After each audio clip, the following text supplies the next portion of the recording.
Kapal tongkang yang mengangkut 97 warga Indonesia karam di perairan Selangor, Malaysia, Rabu dini hari. 14 orang diantaranya dinyatakan tewas, sementara 22 lainnya masih dicari pihak otoritas dan SAR Malaysia. Kapal ini mengangkut imigran Indonesia yang hendak pulang ke tanah air.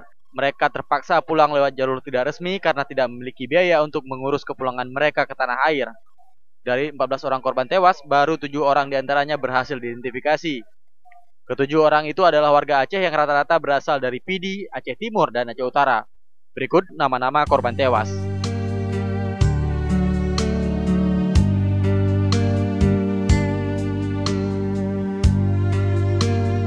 Dari Banda Aceh, Tim Liputan Aceh Video melaporkan.